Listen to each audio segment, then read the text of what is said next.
C'est bien, on pourrait ouvrir nos Bibles dans l'Évangile selon Matthieu, au chapitre 19. Puis on peut lire le dernier verset là, du chapitre 19 de Matthieu. C'est là on s'avait rendu la semaine passée. Donc Matthieu 19 et le verset 30, on lit « Plusieurs des premiers seront les derniers. Et plusieurs des derniers seront les premiers. Car le royaume des cieux est semblable à un homme ou à un maître de maison qui sortit dès le matin afin de louer des ouvriers pour sa vigne. Il convint avec eux d'un denier par jour, et il les envoya à sa vigne. Il sortit vers la 3e heure, et il en vit d'autres qui étaient sur la place sans rien faire. Il leur dit, « Allez aussi à ma vigne, et je vous donnerai ce qui sera raisonnable. » Et ils y allèrent. Il sortit de nouveau vers la 6e heure, et vers la 9e, et il fit de même. Étant sorti vers la 11e heure, il en trouva d'autres qui étaient sur la place, et il leur dit, « Pourquoi vous tenez-vous ici toute la journée sans rien faire? » Ils lui répondirent, « C'est que personne ne nous a loués. »« Allez aussi à ma vigne, leur dit-il. » Quand le soir fut venu, le maître de la vigne dit à son intendant, « Appelle les ouvriers et paie-leur le salaire, en allant des derniers aux premiers. » Ceux de la 11e heure vinrent et reçurent chacun un denier. Les premiers vinrent ensuite, croyant recevoir davantage, mais ils reçurent aussi chacun un denier. En le recevant, ils murmurèrent contre le maître de la maison et dirent, « Ces derniers n'ont travaillé qu'une heure, et tu les traites à l'égal de nous, qui avons supporté la fatigue du jour et la chaleur. » Il répondit à l'un d'eux, « Mon ami, je ne te fais pas tort. N'es-tu pas convenu avec moi d'un denier? Prends ce qui te revient et va-t'en. Je veux donner à ce dernier autant qu'à toi. Ne m'est-il pas permis de faire de mon bien ce que je veux? Ou vois-tu de mauvais œil que je sois bon? Ainsi, donc il faut remarquer qu'il dit encore la même chose ici, ainsi, les derniers seront les premiers et les premiers seront les derniers. Pendant que Jésus montait à Jérusalem, il prit à part les 12 disciples et il leur dit en chemin, « Voici, nous montons à Jérusalem, et le Fils de l'homme sera livré aux principaux sacrificateurs et aux scribes. Ils le condamneront à mort, et ils le livreront aux païens pour qu'ils se moquent de lui, le battent de verge et le crucifient. Et le 3e jour, il ressuscitera. » Amen. Donc c'est tout ce qu'on va lire dans la parole de Dieu ce soir, espérant que cette parole sera une source de bénédiction pour tous ceux qui sont présents. Donc, si vous étiez là la semaine passée, on avait regardé concernant le jeune homme riche qui était venu à Jésus là, pour lui demander ce qu'il devait faire pour avoir la vie éternelle. Puis on sait qu'à la fin de l'histoire, c'est que le jeune homme riche a préféré ses richesses que de suivre le Seigneur. Donc on avait dit que beaucoup aujourd'hui font la même chose. parfois pour des choses bien légitimes, ils perdent leur âme pour ces choses-là, plutôt de s'engager pour le Seigneur. Puis on avait vu que Pierre avait posé une question au Seigneur parce qu'il dit à Jésus, nous avons tout quitté, Seigneur, pour te suivre. Qu'est-ce qui va arriver avec nous? Puis là, on avait vu la réponse que Jésus leur a dit, puis pas seulement pour eux, mais pour quiconque aura quitté à cause de mon nom. Puis là, il mentionne plusieurs choses ou plusieurs personnages qu'il faut qu'on soit prêt à quitter quand ça vient là de la question du salut de notre âme, de suivre Jésus. Et il ne faut pas qu'il y ait rien qui vienne en avant de ça. Puis Jésus disait, quiconque aura quitté à cause de mon nom ses frères, ses sœurs, son père, sa mère, sa femme, ses enfants, ou ses terres, ou ses maisons, recevra le centuple et héritera la vie éternelle. Donc on voit que si on va être prêt à quitter pour suivre le Seigneur, on le met en premier avant toute autre chose. Donc on ne va jamais être perdant. À la surface, peut-être qu'on pense qu'on perd quelque chose, mais on ne perd pas parce que Jésus nous dit qu'on va recevoir 100 fois plus. Donc si on perd un père parce qu'on devient chrétien, peut-être que le père nous rejette, mais on trouve d'autres pères dans la famille de Dieu, ou d'autres mères, ou d'autres frères, ou d'autres sœurs. Puis en plus, il nous dit qu'on hérite la vie éternelle. Donc c'est ça qui est la chose vraiment la plus importante parce que Jésus pouvait dire, que servirait-il à un homme de gagner tout le monde s'il perdait son âme? Donc qu'est-ce que ça vaut, appartenir à tout ce monde ici, puis que mon âme n'est pas sauvée? Puis c'est là à la fin du chapitre 19, là, après que Jésus leur a dit ça, il dit, plusieurs des premiers seront les derniers, et plusieurs des derniers seront les premiers. Puis si vous avez remarqué au verset 16, il nous dit encore la même chose. Donc ici, j'aime à penser, si on regarde le premier, là, qui dit plusieurs, au verset 30, plusieurs des premiers seront les derniers, mais si on regarde ce que Jésus a dit juste avant ça, il parle à ceux qui ont été prêts à tout quitter pour le suivre. Puis vous savez que si vous êtes prêts à tout quitter pour suivre Jésus dans ce monde, pour la majorité du monde, vous êtes comme les derniers des hommes.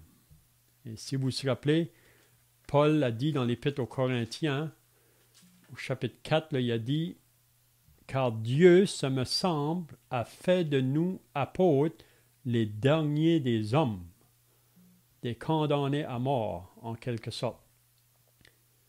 Puisque nous avons été en spectacle au monde, aux anges et aux hommes. Nous sommes fous à cause de Christ. » Donc, si on s'arrête, les apôtres, à la vue du monde, ils sont comme les derniers des hommes. Mais à la vue de Dieu, ils sont les premiers. Parce qu'on a remarqué que Jésus a dit à Pierre, puis parce qu'ils ont été prêts à tout quitter pour le suivre, ils seront assis un jour sur 12 trônes, puis quand ils vont régner avec lui. Donc, à la vue des hommes, ils sont regardés comme les derniers, mais à la fin, ce sont les premiers. Puis il y a un autre passage, si vous vous rappelez, que Jésus, là, face aux pharisiens, il a pu leur dire, c'est juste après dans l'évangile de Matthieu, là, il a dit à ces pharisiens-là qu'eux pensaient qu'ils étaient justes devant Dieu, ils pensaient qu'ils étaient corrects avec leur vie religieuse, qu'il n'y avait pas de problème pour eux, ils pensaient que leur place allait être la première dans le ciel, mais Jésus a dit que les prostituées et les gens de mauvaise vie vous devanceront dans le royaume des cieux. Donc, pour les pharisiens, les prostituées ou les publicains, pour les autres, c'était des gens au dernier rang, si on peut dire. Mais Jésus leur fait comprendre qu'ils seront les premiers avant vous au ciel. Donc, on pourrait faire une application là aussi. Mais qu'est-ce qu'on va voir ce soir? On pourra aussi voir là, quand il dira de nouveau au verset 16, ainsi les derniers seront les premiers et les premiers seront les derniers. On va voir avec la parabole que Jésus va mentionner ici. Donc, il faut se rappeler qu'une parabole, c'est toujours une histoire prise de la vie courante. On voit plusieurs paraboles dans les évangiles. On dit qu'il y a 35 paraboles que Jésus a mentionnées. Beaucoup de ces paraboles qu'il a dit, il a donné l'explication. Hein? Mais toutes les paraboles qu'il a données, c'est toujours dans le but de nous enseigner des vérités spirituelles. Donc la parabole qu'on va voir ce soir, Jésus parle à propos d'un maître de maison. Il dit que le royaume des cieux est semblable à un maître de maison. Puis ce maître-là appartenait à une vigne. Puis qu'est-ce qu'on peut voir ici? C'est que c'était le temps pour moissonner la vigne. C'était rendu dans le temps de la moisson. Vous savez, il y a un temps où on doit semer ou planter la vigne, mais il y a un temps pour moissonner quand que tout est mûr. Puis, si vous savez, concernant une vigne, ça dit que quand ça vient le temps de la moisson, là, il y a juste un certain temps là, qui nous est donné pour ramasser. Et il ne faut pas tarder. Donc, quand le maître de la maison ici, qui possédait cette vigne, c'était le temps pour ramasser, pour la moissonner, cette vigne. Puis qu'est-ce qu'il va faire? On a vu qu'il va sortir pendant le jour, puis il sort très tôt le matin. Puis on nous dit là que dans ces endroits-là, que souvent les personnes dans ce temps-là, là, de la moisson de la vigne, ils s'en allaient dans la place de la ville, là, au centre-ville. C'était des personnes qui voulaient travailler. Puis il y en a qui s'en allaient là, des fois très de bonne heure le matin. Puis dans toute la journée, ils étaient là parce qu'il y avait ces maîtres-là, ces gens-là qui possédaient des grandes vignes. Ils venaient pour engager les personnes, pour travailler pour eux autres. Donc ici, qu'est-ce qu'on a appris? C'est que le maître va sortir très tôt le matin. Puis il va faire un arrangement. Si vous avez remarqué, là, les seuls avec qui il fait un arrangement, c'est avec eux qu'il engage le matin, de bonne heure le matin. Il leur a dit que s'ils allaient travailler pour lui, qu'il allait leur donner un denier par jour. Donc c'est ça, c'était le salaire normalement d'une journée. Donc il fait un arrangement avec eux autres. C'est comme un contrat, si on peut dire. Puis ils sont mis d'accord. Mais là, par la suite, on voit que le maître va sortir à plusieurs reprises dans la journée. On voit qu'il sort à 9 heures le matin, il sort à midi, il sort à 3 heures l'après-midi, puis il va aussi engager d'autres personnes, mais eux, il ne leur mentionne pas qu'est-ce qu'il va leur donner. Il dit simplement qu'il va les payer comme il faut. Et puis toutes ces personnes-là vont s'en aller dans le champ pour travailler. Mais là, il vient de nouveau à la 5e heure. Parce que normalement, une journée, là, ça commençait à 6 heures le matin, puis ça pouvait terminer à 6 heures l'après-midi. Donc, c'était des journées de 12 heures. Donc, à 5 heures, il vient, puis encore là, il trouve des personnes dans la place publique là, qui sont là à rien faire. Il dit, vous êtes toujours à rien faire, mais là, il dit, il n'y a personne qui nous a engagés. Mais il dit, moi, je vous engage. Donc, ils s'en vont travailler. Mais qu'est-ce qui est intéressant, là, c'est la fin de la journée. Puis normalement, dans le monde, là, ça ne fonctionne pas comme ça. Puis c'est là qu'il faut comprendre que concernant le royaume de Dieu, le royaume des cieux, c'est différent de ce qui se passe dans ce monde ici. Et vous vous rappelez que quand les disciples, à un moment donné, sont venus au Seigneur pour demander, Seigneur, qui est le plus grand parmi nous? Vous savez, dans le monde, aujourd'hui, quand on vit là, on veut être grand, on veut être quelqu'un. Hein?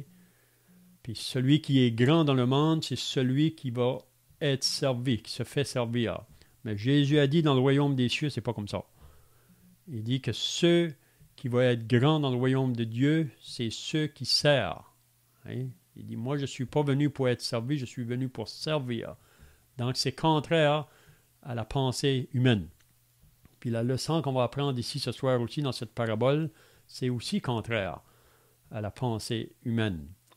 Donc, j'en dirai pas beaucoup plus, là. La seule chose qu'on voit qu'à la fin, quand ça vient le temps de donner la paye, si on peut dire, on dit que dans ce temps-là, ils donnaient le paiement après leur journée de travail, parce qu'il y avait beaucoup de gens qui étaient très pauvres, puis ils dépendaient de cette paye-là pour pourvoir à leurs besoins. Donc, quand ça a venu le temps de les payer, le maître a dit là, à celui qui s'occupait de sa comptabilité, là, il dit, tu paieras les deniers en venant au premier. Puis il a dit, tu vas donner un denier au dernier, puis ça va être aussi pareil pour tout le monde. Puis là, je vais laisser cela. Donc, les frères pourront donner des pensées, qu'est-ce qu'on peut apprendre ici. Puis aussi, on verra au verset 16 qui nous dit encore la même chose. Ainsi, les derniers seront les premiers et les premiers seront les derniers. Donc, qu'est-ce que le Seigneur veut nous apprendre ici? Donc, je laisse les frères, s'il n'y a que des pensées ici ou des questions, là, vous pouvez le faire. Il ne faut pas être gêné.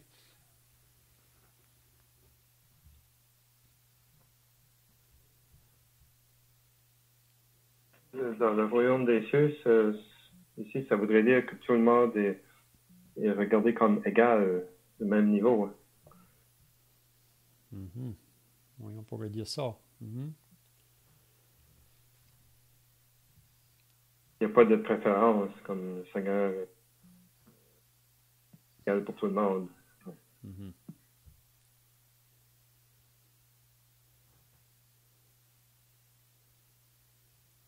Si on parle d'une vigne, si vous vous rappelez dans Ésaïe au chapitre 5, la vigne, là, ça représentait Israël. C'est Dieu qui avait vraiment planté cette vigne-là. Puis qu'est-ce que Dieu attendait de cette vigne-là d'Israël? C'était du fruit. Donc ici, il nous parle aussi d'une vigne, mais le Seigneur veut utiliser des ouvriers là, pour travailler dans cette vigne ici. On pourrait penser ici, la vigne, ça nous parle du champ de ce monde, si on peut dire, où qu'on doit aller pour... On sait qu'il y a un temps pour semer, mais il y a un temps aussi pour moissonner.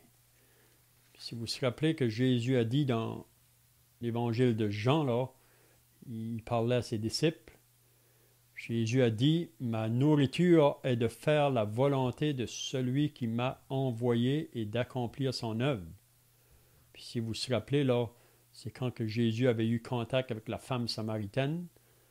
Puis après que la femme samaritaine a reconnu qui il était, qu'il était réellement le Messie, elle est partie dans sa ville pour dire, « Venez voir un homme qui m'a dit tout ce que j'ai fait. N'est-ce pas le Christ? » Puis à cause de son témoignage, elle a touché beaucoup de personnes de sa ville parmi les Samaritains, puis eux sont venus pour voir le Seigneur Jésus à cause du témoignage de cette femme-là. Puis c'est là que Jésus dit au verset 35 du chapitre 4, « Ne dites-vous pas qu'il y a encore 4 mois jusqu'à la moisson? » Parce que la moisson, pour les autres, n'était pas encore arrivée, mais ici, le Seigneur parle d'une moisson spirituelle, d'un langage spirituel, là. Voici, je vous le dis, levez les yeux et regardez les champs qui déjà blanchissent pour la moisson. Celui qui moissonne reçoit un salaire et amasse des fruits pour la vie éternelle, afin que celui qui sème et celui qui moissonne se réjouissent ensemble. Donc, on voit qu'il y a deux côtés dans le travail, dans une vigne, si on peut dire, dans le sens spirituel. Il y a un temps pour semer, il y a un temps pour moissonner. Mais il faut les deux.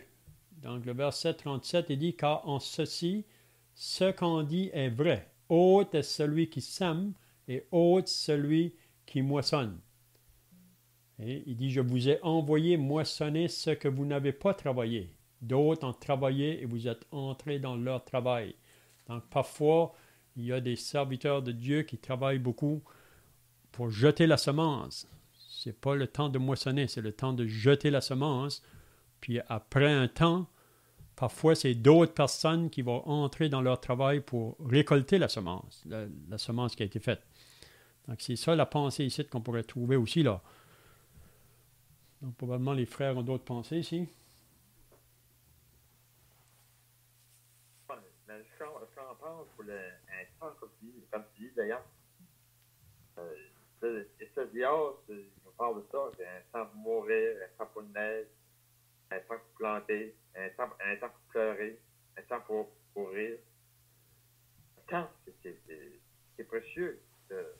Chaque personne qui n'est pas sauvée, on lui dit, voici le temps favorable. Le temps pour mourir, on ne sait pas quand est. Il faut être prêt. Un temps.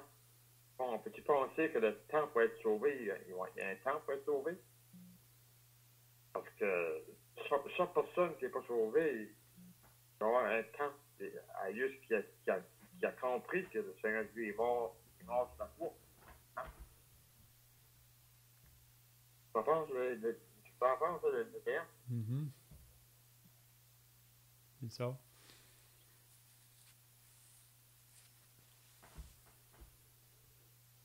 Donc ici, quand il parle des ouvriers de la première heure, puis les ouvriers de la dernière heure, on pourrait dire qu'il y a eu des personnes qui ont travaillé au début de l'Église, si on peut dire. Il y a eu des ouvriers qui ont été là au début. Puis il y aura des ouvriers qui seront là à la fin. Donc dans toute l'histoire de cette dispensation de l'Église, là, le Seigneur a toujours besoin des ouvriers. Il y en a qui vont être engagés au début, d'autres qui seront engagés au milieu, d'autres à la fin, mais il y a toujours besoin des ouvriers pour travailler dans sa vigne, si on peut dire. Donc, on pourrait aussi penser que chaque génération de chrétiens, il y a eu l'Église à son début, donc le Seigneur avait ses ouvriers au début. Puis on peut dire quand une œuvre commence dans une place, là, il y a toujours une première génération. Donc il y a des ouvriers qui commencent au début, puis il y en a d'autres, à mesure que ça avance, qui vont être aussi utilisés par le Seigneur. C'est toujours dans le but vraiment de moissonner. Puis ici, on pourrait l'appliquer, c'est moissonner des âmes pour le Seigneur. Ça peut être sur cet aspect-là, mais aussi sur d'autres aspects, là, le travail que le Seigneur a pour chacun de nous dans le service. On est tous appelés à travailler. Mais qu'est-ce qu'on va apprendre vraiment? C'est que le Seigneur va nous récompenser. Il le promet, qu'il y aura une récompense. Puis comme il a été dit, le Seigneur ne fera pas de favoritisme. Puis c'est pas à nous de dire au Seigneur qu'est-ce qu'il doit donner à un ou à l'autre. Et c'est lui qui va avoir la décision finale.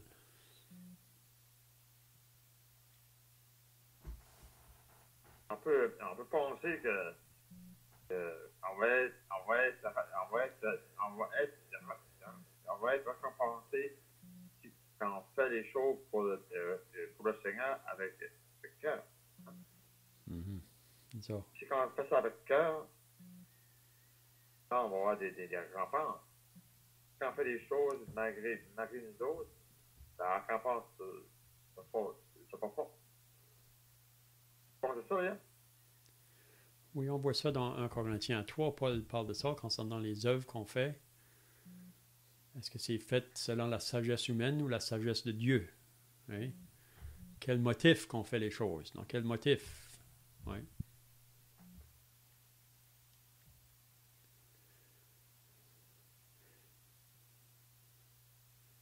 Donc, qu'est-ce qu'on apprend dans cette parabole? Qu'est-ce que le Seigneur veut nous enseigner ici, là, à la fin?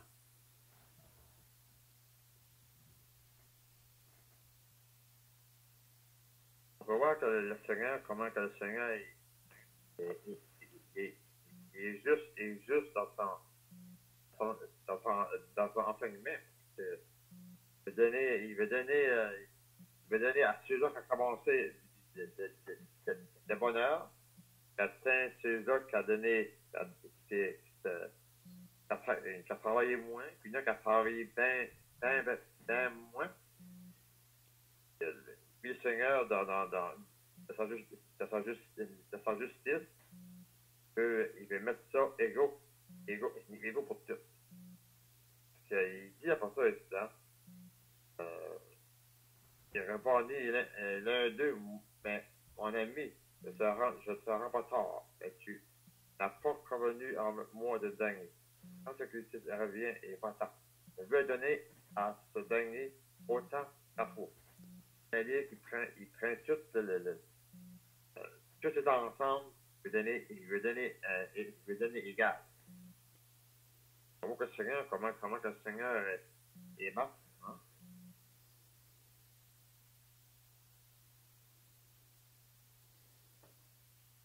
On voit justement que ici, le Seigneur ne donne pas le salaire en fonction du travail qu'on a fait. Parce que c'est ça que eux, les premiers ouvriers pensaient avoir plus parce qu'ils avaient fait plus. Mais ici, le salaire est égal pour tous. C'est le Seigneur qui est au contrôle, c'est lui qui est le maître. Puis il donne, c'est comme s'il donne un salaire en fonction qu'on était à son service. Parce que justement, il y en a qui ont arrivé à la dernière heure. Puis nous autres, des fois, on peut pas. On peut même se poser la question pourquoi, même parmi les croyants, tu peux avoir des croyants, puis ça n'a rien à voir s'ils sont spirituels ou. Mais il y en a qui vont vivre longtemps, ils vont être sauvés, puis. Souvent, on lit les nouvelles moi, je regarde souvent les nouvelles dans les revues anglaises, tu as des frères, des sœurs qui sont morts, puis ça faisait 80 ans qu'ils étaient sauvés, 90 ans. Ils sont morts vraiment âgés, ils ont eu une longue vie. Puis t'en as parfois qui meurent jeunes. Ils ont été sauvés, puis ils sont morts pas longtemps après. Mais le temps qu'ils ont eu pour servir le Seigneur, comme là, si on se base sur cette parabole ici, le salaire est le même, mais on voit qu'ailleurs, dans certaines circonstances, il va y avoir des récompenses différentes pour le service qu'on aura fait. Mais ici, il y a une base que le Seigneur veut nous montrer, que lui va donner, puis que ça revient à lui. Mais il donne un salaire pour le service. Comme ce que c'était dit, c'est égal pour chacun, mais on voit aussi, ressortir ici, c'était quoi qui était l'attitude de ceux qui ont travaillé premièrement. Ils ne sont pas contents, parce qu'ils pensaient avoir plus, mais finalement, on peut voir aussi qu'ils travaillaient pour le bon motif pour le maître. Parce que vraiment, s'ils travaillaient avec un bon motif, ils auraient dû être satisfaits avec le salaire. Parce qu'en plus, comme notre frère Léon a dit au début, il s'est entendu avec le maître pour ce salaire-là.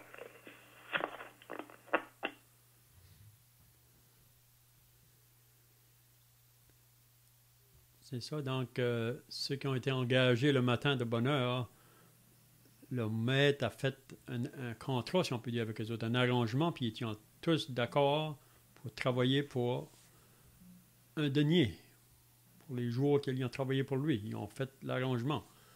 Donc, il n'y avait pas rien à dire contre le maître parce qu'il a fait exactement ce qu'il lui a dit, qu'il allait leur donner un denier. Mais là, on voit qu'ils ne sont pas contents parce que eux ont travaillé toute la journée dans la chaleur du jour, ça a été fatigant. Puis ils voient les autres, eux, qui ont juste travaillé peut-être 45 minutes à la dernière heure. Puis c'est ça qu'ils n'acceptent pas. Mais c'est comme j'ai dit tout à l'heure, dans le royaume des cieux, c'est contraire à la pensée humaine. Vous savez, dans le monde aujourd'hui, ça c'est la chose normale d'avoir des manifestations, là. C'est qu'on va travailler pour une personne, puis il nous dit qu'il va nous donner un salaire, mais à la fin de la journée, il donne le même salaire à ceux qui ont juste travaillé une heure. On aurait toute une manifestation, là. Oui? Mais dans le royaume des cieux, le Seigneur ne veut pas qu'on agisse de même. On devrait être plutôt content. Et c'est ça qu'il dit là. Ne m'est-il pas permis de faire de mon bien ce que je veux, ou vois-tu de mauvais œil que je sois bon? Donc, on devrait être content quand que le Seigneur bénit un autre, ou qu'il donne même plus à un autre. Mais la chair, elle, accepte pas ça, hein? Donc, c'est pour ça que, à moins qu'on soit dans une condition spirituelle, on va être capable de comprendre ces vérités ici, là. Puis aussi, qu'est-ce qu'on apprend ici? C'est que même dans une génération là, où le Seigneur travaille, il y en a qui ont été sauvés au début peut-être, et puis ils sont appelés à travailler dans la vigne pour le Seigneur, puis si d'autres sont sauvés plus tard, mais c'est juste pour dire que ce n'est pas d'importance qu'on soit 1 an sauvé ou 50 ans sauvé. Qu'est-ce que le Seigneur attend de nous? C'est que quand il nous sauve, il veut nous utiliser pour le servir. Puis il veut qu'on soit fidèle à le servir. On voit ça à plusieurs autres places, là. Même avec les choses qu'il nous confie. Est-ce qu'on va utiliser les biens qu'il me confie pour les mettre à son service? Hein? Puis on sait qu'un jour, on va tout comparaître au tribunal de Christ. Puis toute notre vie chrétienne qu'on aura vécue sur la terre, ça va tout être amené à la lumière, ça. Comment qu'on aura servi le Seigneur. Puis qu'est-ce qui va être important, là? C'est nos motifs. Hein? Puis le faire avec joie. Puis de ne pas le faire en murmurant ou en étant jaloux d'un autre frère ou une autre sœur. On travaille ensemble. Hein? Peut-être qu'il y a d'autres frères qui ont des choses à dire, là.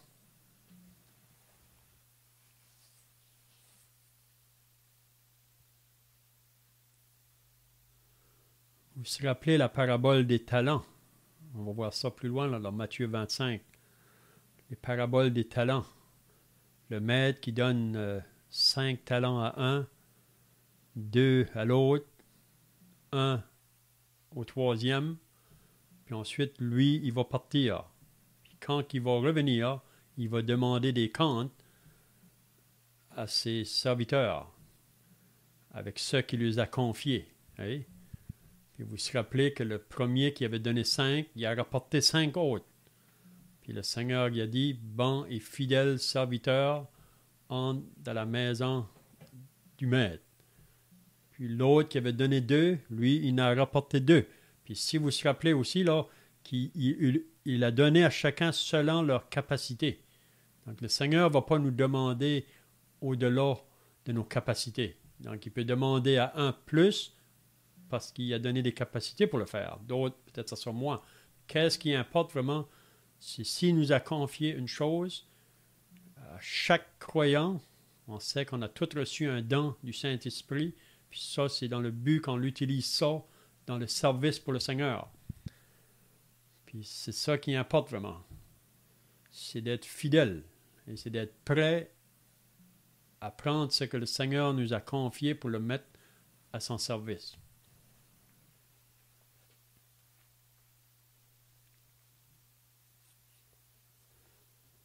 Puis il y a une autre chose peut-être que j'aimerais te dire, c'est que comme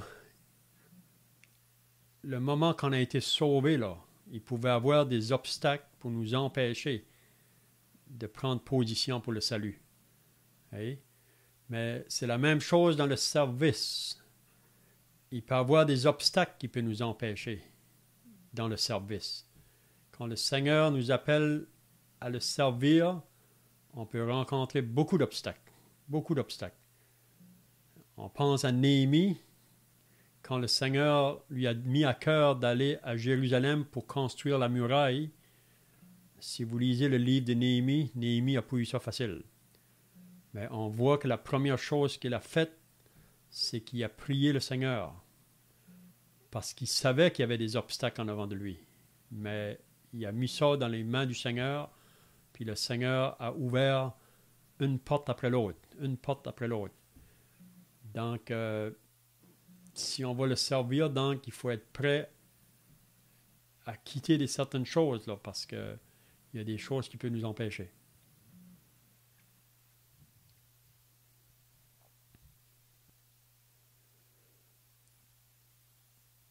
Donc, si on termine donc avec le verset 16, ainsi les derniers seront les premiers et les premiers seront les derniers. Après qu'on a tout lu concernant cette parabole, on voit que le Seigneur nous met tous au même niveau, si on peut dire.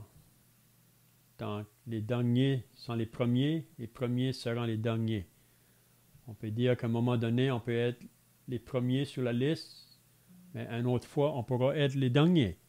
Donc, on voit que, pour moi, c'est une égalité avec le Seigneur. Puis, on n'a pas à lui dire qu'est-ce qu'il a à faire, c'est pas à nous.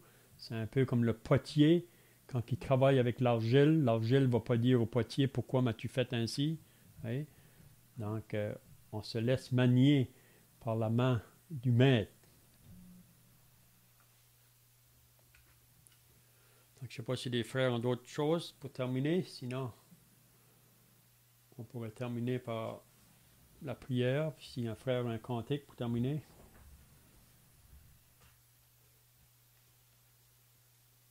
C'est juste une chose qu'on peut dire qui est un petit détail, mais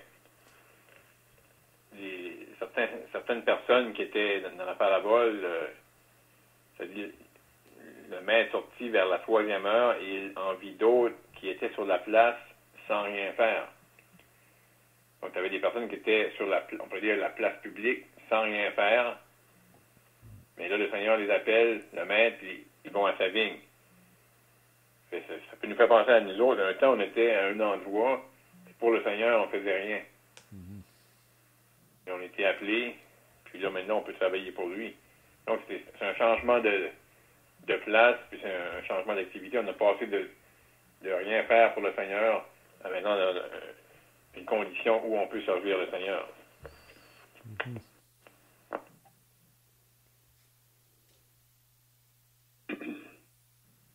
On va chanter 32.